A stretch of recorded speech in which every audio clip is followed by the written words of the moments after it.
નાના નાના બાળકો છે, બોલો બાળકને સાંભળવાના કનેક્શનમાં વધારો કરવો છે, બોલો હા કે ના? તમારા બાળકોને 3 વસ્તુમાં સાંભળવાની શરૂઆત કરો અને 3 વસ્તુઓ સંભળાવવાની શરૂઆત કરો. નંબર 1, વાર્તા. કેટલી મમ્મીઓને બાળ ગીત આવડે છે? બેઠેલી મમ્મીઓમાંથી કેટલી મમ્મીઓને હાલરડા આવડે છે? તમને જાણી નવાઈ લાગશે.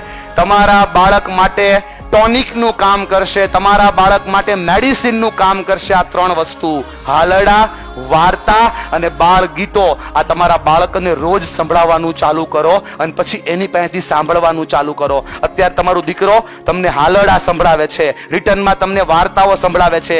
જ્યારે 13-14 વર્ષ થશે ને ત્યારે એની સ્કૂલમાં, એની કોલેજમાં ચાલતી ઘટનાઓ સંભળાવવાની ચાલુ થશે અને તમે એના કોઈ પણ નેગેટિવ પોઈન્ટને ફટાફટ પકડી શકશો. માટે કહું છું કે બાળકને સાંભળવાનું ચાલુ કરો યાર. બાળકને સાંભળશો તો સોલ્યુશન મળશે. જે વ્યક્તિ બાળકને સાંભળતા નથી એમને ક્યારેય સોલ્યુશન